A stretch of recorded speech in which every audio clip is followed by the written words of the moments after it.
आज 74वां गणतंत्र दिवस है। ये देश विश्वगुरु था, संपन्न राष्ट्र है भारत। प्रकृति की दृष्टि से जितने संसाधन इस भूमि पर उपलब्ध हैं कहीं भी नहीं। हमारी महानता के पीछे सबसे पहले एक कारण था आध्यात्मिकता। धीरे धीरे हम सब आध्यात्मिकता को भूलते जा रहे हैं। प्राचीन काल में हमारे पूर्वज ऋषि मुनि संतों ने एक आचार संहिता अपनाई, जिसमें सर्वप्रथम इंसान को दो चीज़ें सिखाई, सत्य और अहिंसा।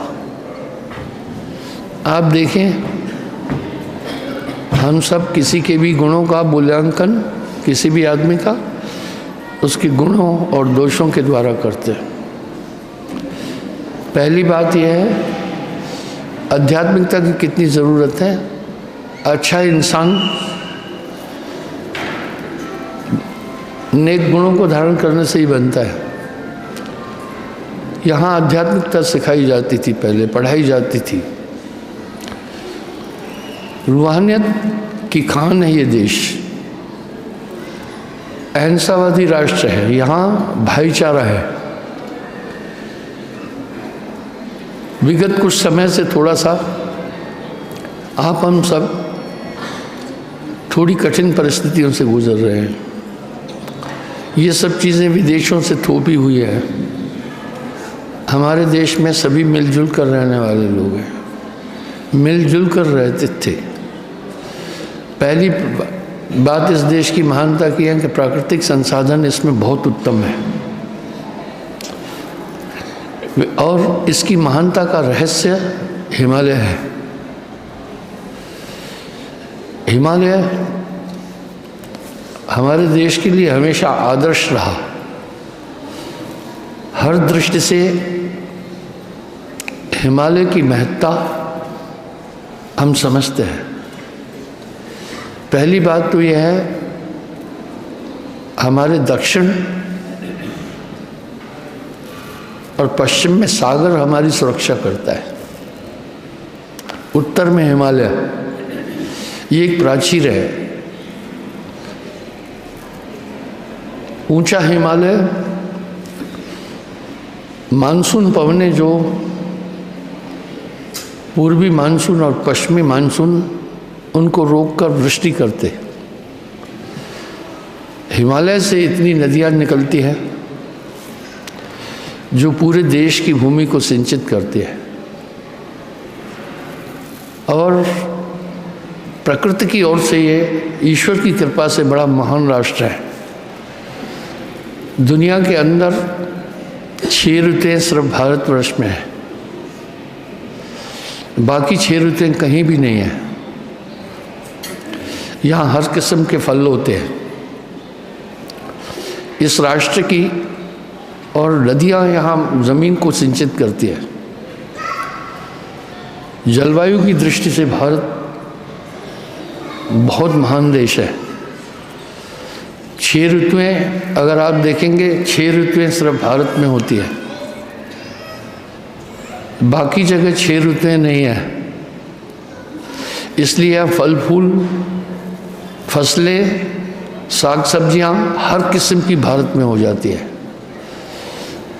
खनिज पदार्थों की दृष्टि से भी भारत बहुत संपन्न है। वैज्ञानिकों का ये मूल्यांकन है कि अर्बन कंट्री में जितना भी तेल जाता है वो हिमालय के कारण जाता है। अगर भारत उसका दोहन पूर्ण रूप से करे तो भारत के पास किसी चीज़ की कमी नहीं है। यहाँ सोने की खानें हैं। दूसरी बात यह है, इस देश में चरित्र को विशेष महत्व दिया गया है, और प्राचीन काल में जगह जगह पर सन्यासियों के आश्रम थे, संत महात्माओं के डेरे थे, जहाँ सबसे पहले अध्यात्म की धारा जनमानस तक पहुँचाते थे।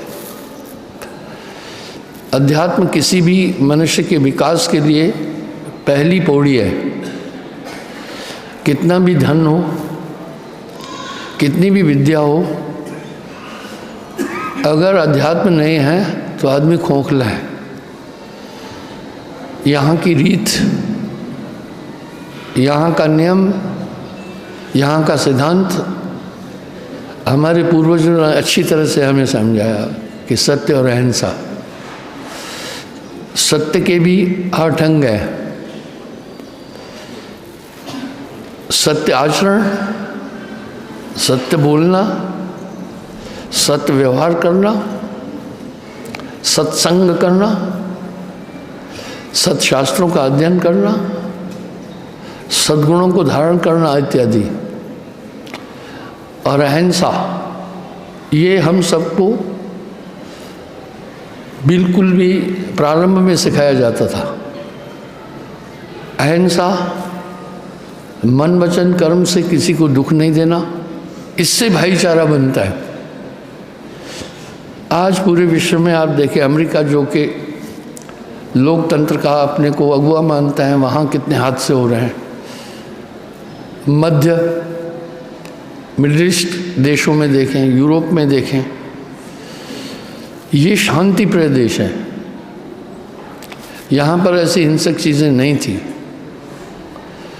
यहाँ वास्तविकता ये थी, अपराध बहुत कम था। धीरे धीरे जैसे हमने अपनी संस्कृति से थोड़ा किनारा किया तो दोष आने लग गए। मेरे विचार से किसी भी राष्ट्र का नागरिक और कोई भी राष्ट्र संपन्न तब है 5 चीज़ें नागरिकों में आ जाए। प्रथम, उत्तम शिक्षा। दूसरा, शिक्षा उत्तम हो, और प्राचीन काल में ये शिक्षा उत्तम थी। गुरुकुलों में, सन्यासियों और संतों के आश्रम में आचार संहिता सिखाने वाले महापुरुष कोई फीस नहीं लेते थे। इसका प्रमाण भी मिलता है। मध्य प्रदेश में उज्जैन के पास संदीपन ऋषि के आश्रम में स्वयं वासुदेव कृष्ण शिक्षा अध्ययन करने के लिए गए थे।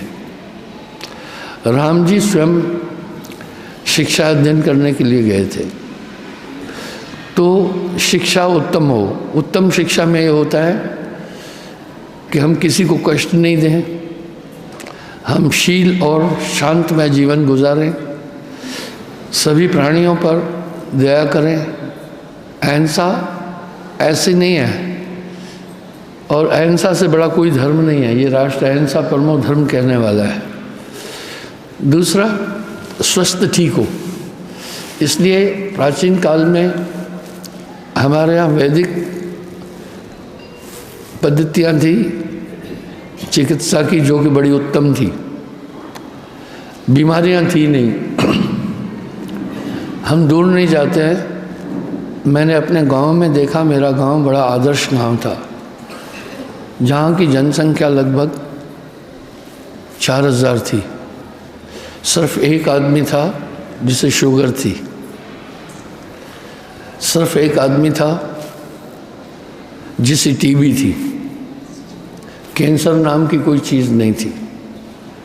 इसकी वजह है हमारा खान पान आयुर्वेद के अनुसार था। वहाँ ये शिक्षा दी जाती थी क्या खाने योग्य पदार्थ है, क्या नहीं खाने योग्य पदार्थ हैं। आज हमारे बच्चे पाश्चात्य संस्कृति के अनुसार भोजन ग्रहण कर रहे हैं।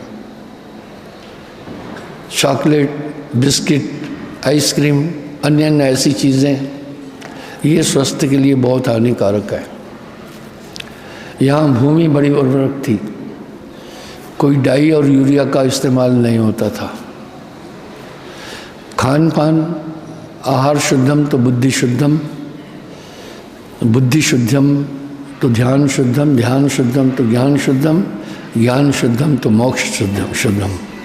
हमारा खान पान उच्च स्तर का था, पहनावा, आचरण, व्यवहार, इस कारण से यहाँ आदमी संपन्न थे। अपराध, चोरी, चंडाली नहीं होती थी, कोई घूस चीज़ का घूस शब्द ही नहीं था, शांत लोग।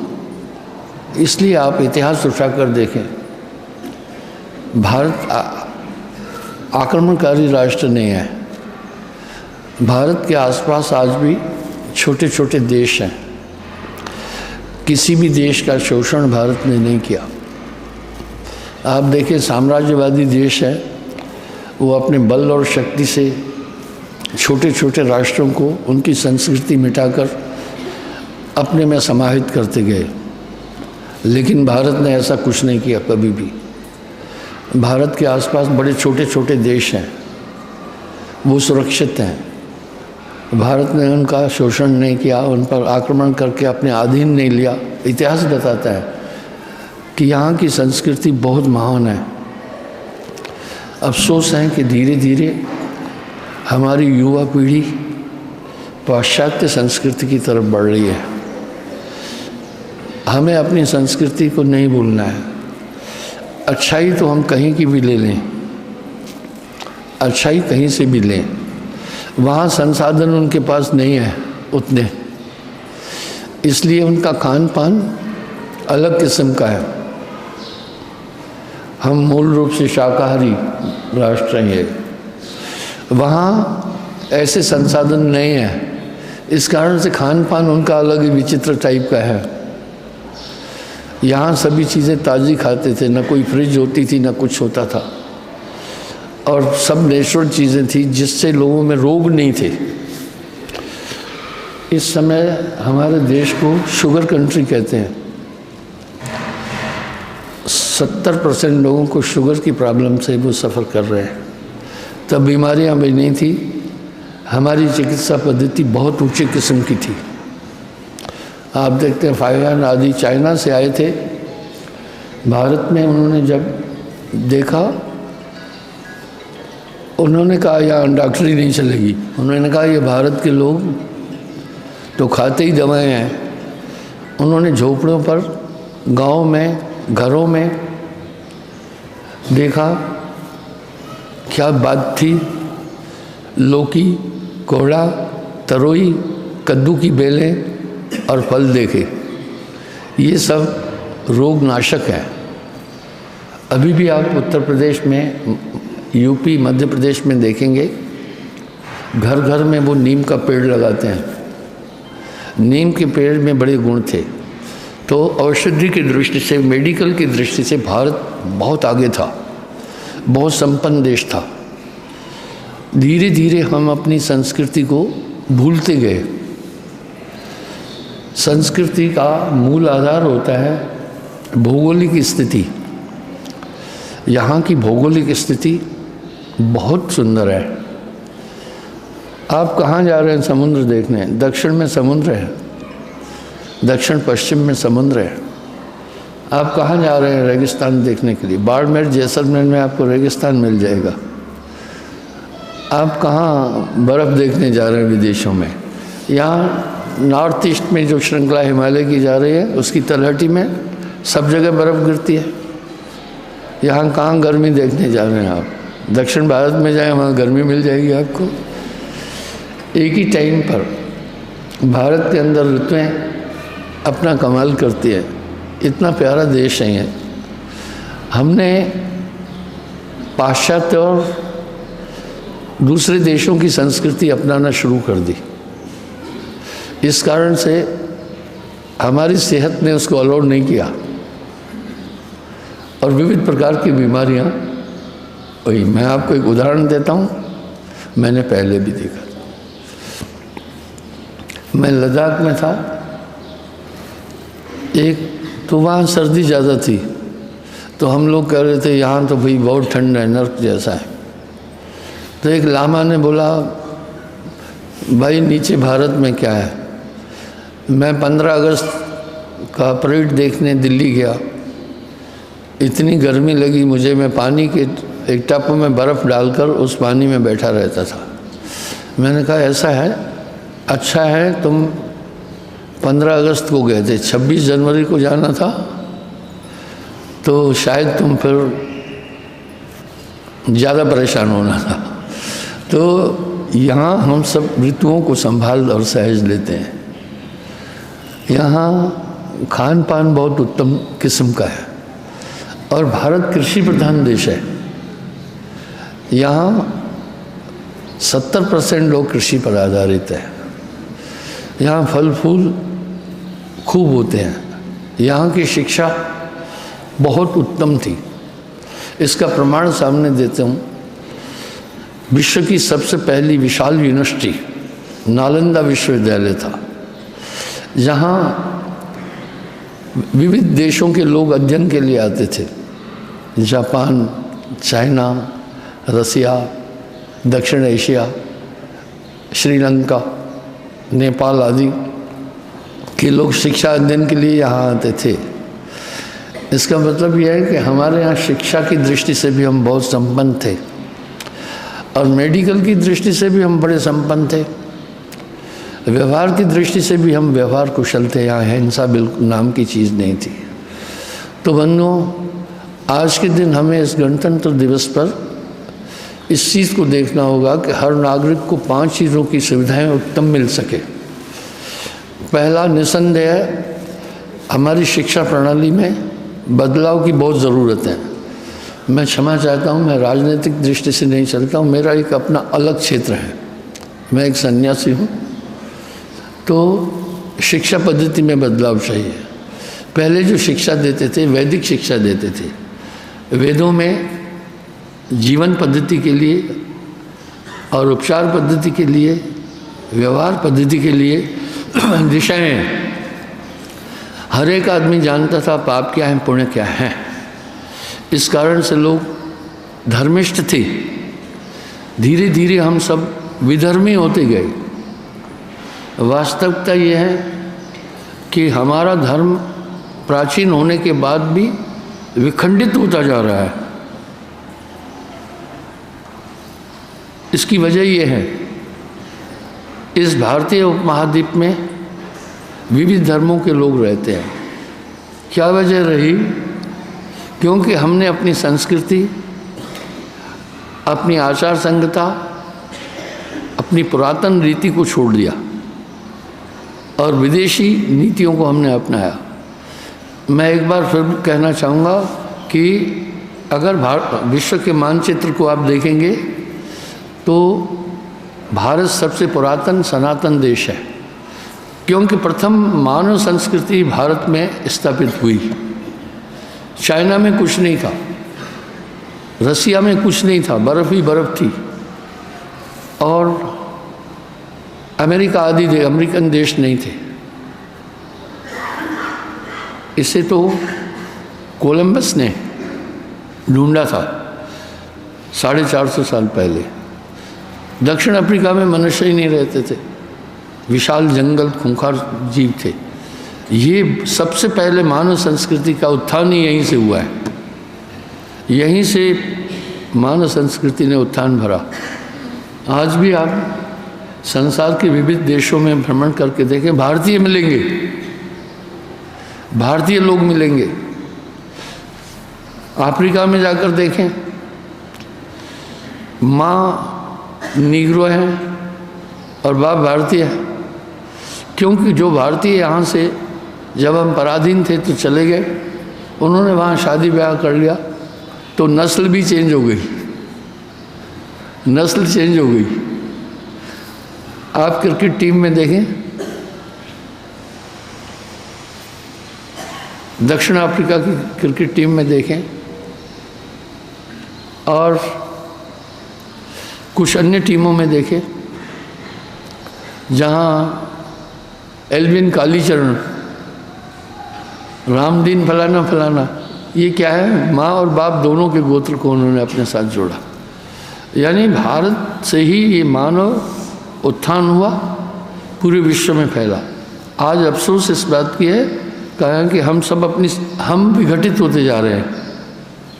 मैं अन्य धर्मों पर प्रहार नहीं कर रहा हूँ, नहीं नहीं नहीं, ये अच्छी चीज़ नहीं है, लेकिन हमारा स्वधर्म खंडित होता जा रहा है हमें, और इसमें सभी बड़ा महान धर्म है।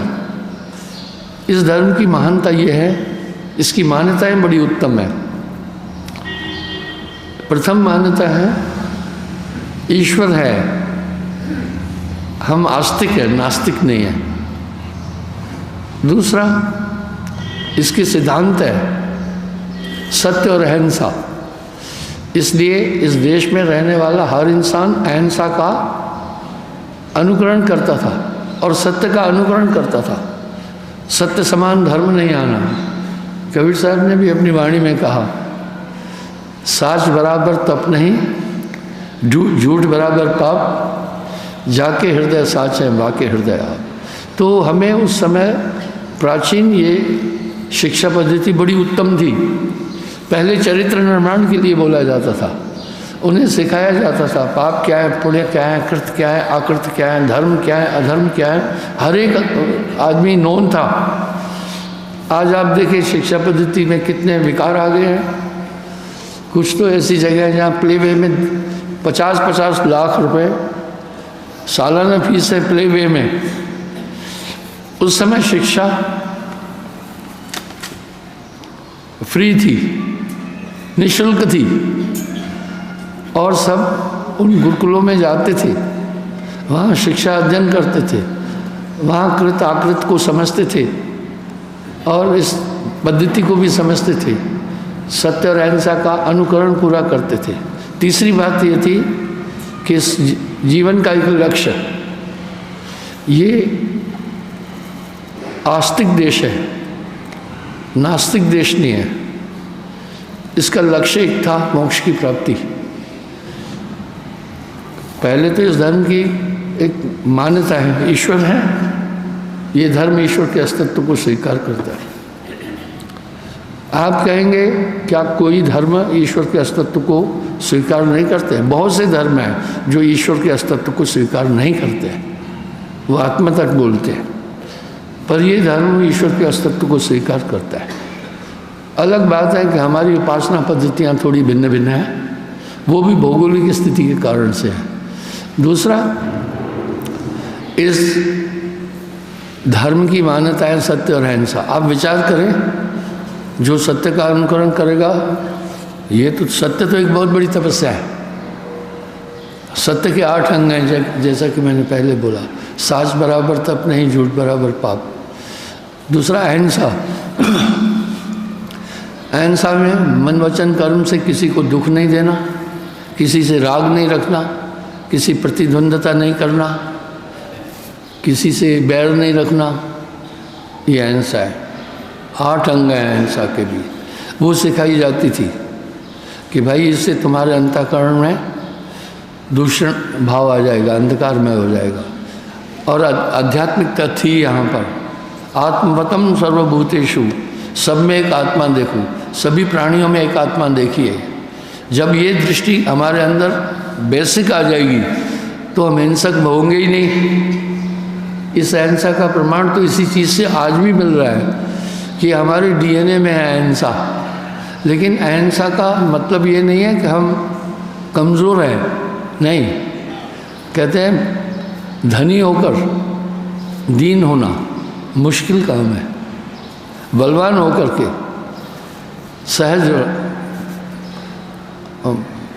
अहंकार रहित होना बहुत बड़ी। 6 चीज़ों का अहंकार आता है। विद्या मद, यहाँ बड़े बड़े प्रकार में विद्वान थे। वेद का, चारों वेदों का अध्ययन करने के बाद आदमी को सभी चीज़ें उसमें आ जाती है। काफ़ी निपुण थे। आज भी IAS आदि के जो उच्च परीक्षाएं होती हैं उनमें आज भी वैदिक प्रश्न भी आते हैं। इस कारण से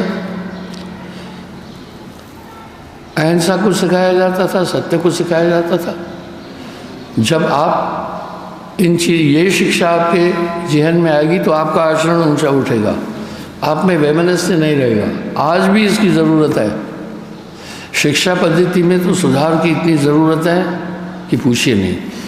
आज शिक्षा पद्धति हमारी व्यावसायिक हो गई है और चिकित्सा पद्धति भी व्यावसायिक हो गई है। प्राचीन काल में ऐसा नहीं था। इस देश की सबसे ज्वलंत समस्या है जनसंख्या की बहुत वृद्धि। भूमि उतनी है लेकिन संसाधन उतने हैं लेकिन लोग ज़्यादा बढ़ गए। कोई बात नहीं है, इस पर भी ध्यान दिया जाना चाहिए, ये बहुत ज़रूरी फैक्टर है। तो शिक्षा पद्धति उत्तम हो। कोई भी राष्ट्र संपन्न तब होता है हम संपन्न थे और बीच में हमारा देश गरीब देश कहलाता था दुनिया में। धीरे धीरे भारत गरीबी से बाहर निकला है। अभी क्या था कि बाहरी आक्रमणकारी देशों ने आकर के भारत में लूट खसूट मचाई और कत्लेआम कर दिया। इस संस्कृति को विकसित करने की कोशिश की गई। इस देश ने किसी भी देश में जाकर ये चीज़ें नहीं की। हमारी संस्कृति हमें अलो नहीं कर रही है इस बात के लिए। ये तो कहते खुद जियो औरों को भी जीने दो, यही तो है ज़िंदगी का रास्ता। तो बंधुओं, दूसरा चिकित्सा पद्धति में भी सुधार की ज़रूरत है। हमारे यहाँ एक नियम था हमारे देश में कि चिकित्सा से पथ्य सेवन उत्तम है। जब हमारा खान पान बिगड़ गया, उदाहरण देता हूँ, हमारे लोग बहुत तंदुरुस्त थे, शांत थे। संस्कृत में एक श्लोक है, आहार शुद्धम तो बुद्धि शुद्धम, बुद्धि शुद्धम तो ध्यान शुद्धम, ध्यान शुद्धम तो ज्ञान शुद्धम, ज्ञान शुद्धम तो मोक्ष शुद्धम। प्रकृति की तरफ से मनुष्य एक शाकाहारी प्राणी है। इस दुनिया के अंदर दो तरह के प्राणी हैं, शाकाहारी और मांसाहारी। डॉक्टर सैमूर की थ्योरी के अनुसार भी जो मांसाहारी जीव है उनकी 5 चीज़ें हैं मांसाहारी, वो मांसाहारी दर्शाती है। सबसे पहला, उनकी आंखों में इंफ्रारेड सिस्टम है, वो रात को देख सकते हैं, अपना शिकार करते हैं। दूसरा, वो पानी जीभ से उठाकर पीते हैं। तीसरा, उनके दांत नुकीले हैं। चौथा, उनके शरीर में दुर्गंध है।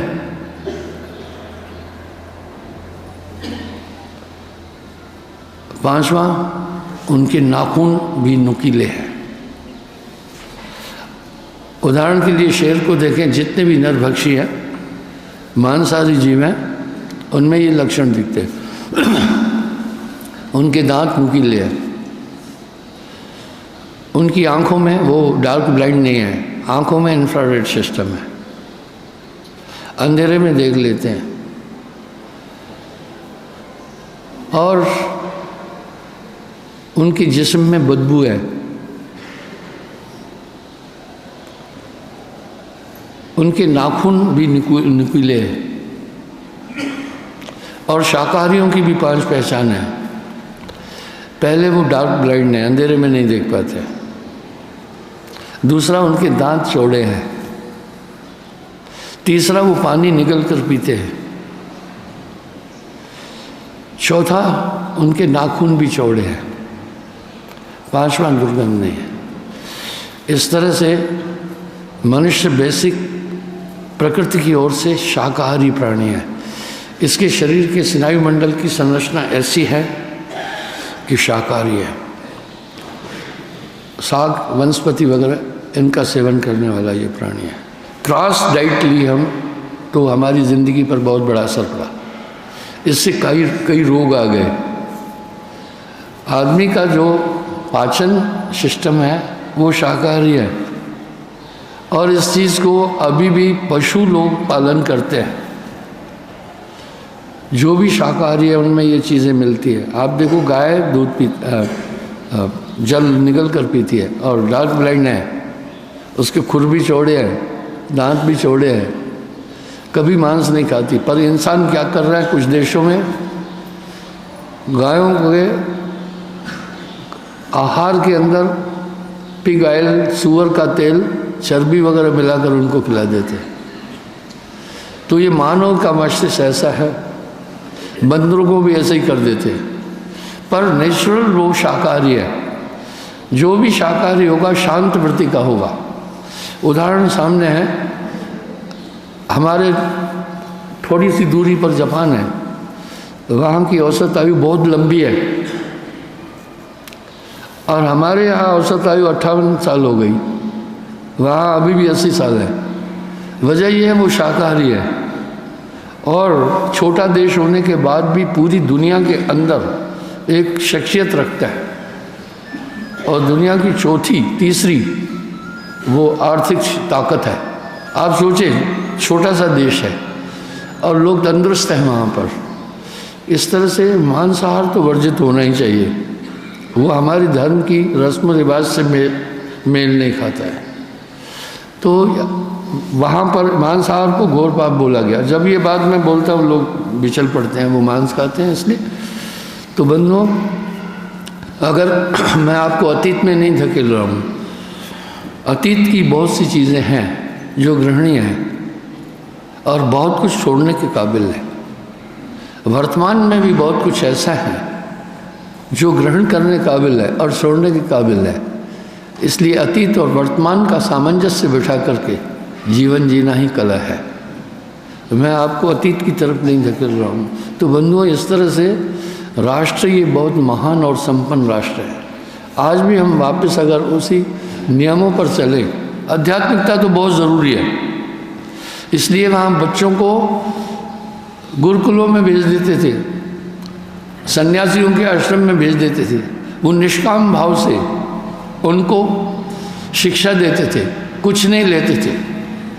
जीवन पद्धति भारत की बहुत महान थी, ये सोने की चिड़िया थी।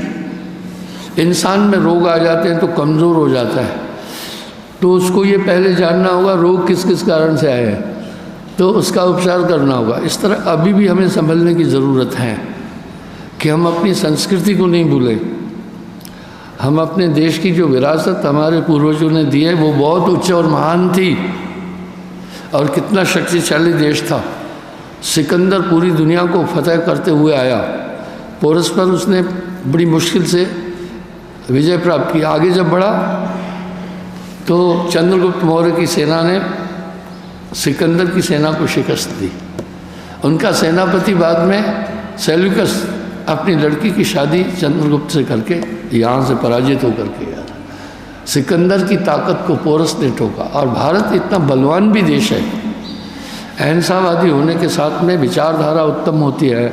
जो भी आदमी शाकाहारी है बहुत शुद्ध बुद्धि होगी, उसमें आक्रोश भी नहीं होगा। तो हमें अपने खान पान, अपनी शिक्षा पद्धति, अपनी संस्कृति को समझने की ज़रूरत है। ये अतीत में धकेलने का काम नहीं है, ये हमेशा मॉडरेट और वर्तमान में जीने की कला है।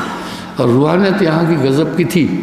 भारत ने पूरे संसार को पहले ईश्वर का संदेश दिया है, आचरण का संदेश दिया है। तो आज के इस अवसर पर हमें इन सब चीज़ों पर, अपनी शिक्षा पद्धति पर, अपने खान पान पर, अपने स्वास्थ्य पर, अपनी समानता पर ध्यान देना होगा ताकि देश विकसित हो। बसे कुसंग चाहत कुशल, कहे रहीम बड़सोस, महिमा घटी समुद्र की, जो रावण बसे पड़ोस।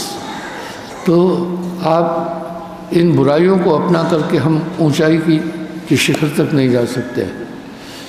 इसलिए ज़रूरत यह है कि हम अपने धर्म के मूल सिद्धांतों को भी समझें और इस देश की अहिंसावादी नीति को भी समझें और अपनी उच्च शिक्षा को आप विचार करके देखें। वेदों में तो पूरा अर्थशास्त्र भी है, वो एजुकेशन बड़ी टॉप थी। चार वेद या ऋग्वेद अध्यात्म सिखाता है, ईश्वर की स्थिति बताता है, और यजुर्वेद उपासना पद्धति बताता है, सामवेद आत्म तत्व और आत्मज्ञान की तरफ ले चलता है, अथर्ववेद जीवन पद्धति, अर्थ को कैसे अर्जित करें, ये सब चीज़ें उसमें हैं। जो आज कॉमर्स चल रहा है, बीकॉम चल रहा है, उन्हीं पर डिपेंड है। तो इसलिए हम अपनी संस्कृति को समझें। आधुनिक वही है, आधुनिक कौन है? जो अतीत और वर्तमान का समावेशन करके जीता है, वो आधुनिक है। आधुनिक वो नहीं है कि कपड़े ब्रांडेड पहन लिया तो आधुनिक हो गया, नहीं नहीं नहीं, ऐसा नहीं है। आधुनिक वो है जो वर्तमान और अतीत के का समावेशन करके अच्छाइयों को धारण करे। तो शिक्षा पद्धति, बच्चों को उत्तम शिक्षा दी जाए, स्वास्थ्य के लिए पूरा पूरा ध्यान दिया जाए, सुरक्षा का पूरा पूरा ध्यान दिया जाए, राष्ट्र विकास में हर एक नागरिक के सहयोग की ज़रूरत है। बिना सभी नागरिकों के सहयोग के चाहे राम जी भी आ जाए तभी भी शांति नहीं स्थापित हो सकती है। इसलिए जन जागरण की बहुत ज़रूरत है। ये गणतंत्र दिवस गण, गंधर्व, गण मनुष्य, यानी आप हम सबके, ये रजवाड़ा नहीं है, गणतंत्र है। गण मनुष्य, गंधर्व कलाकार, किन्नर, यक्ष आदि कहलाते हैं। तो गणतंत्र यानी लोगों के तंत्र के द्वारा शासन यहाँ चलता है। जो चुने हुए महान भाव है वो आपके द्वारा चुने हुए हैं, जो शासक है और वो अपनी योग्यता पर नहीं आए हैं, वो आपकी अनुकंपता से ही वहाँ हैं। तो इस तरह इस गणतंत्र दिवस पर हमें अपनी मूल संस्कृति की तरफ भी देखना होगा, राष्ट्र के विकास के लिए अपना पूरा पूरा सहयोग देना होगा। जिस राष्ट्र के सभी लोग जागरूक हैं वहाँ अपराध नहीं हो सकता है, वहाँ अधर्म भी नहीं हो सकता है।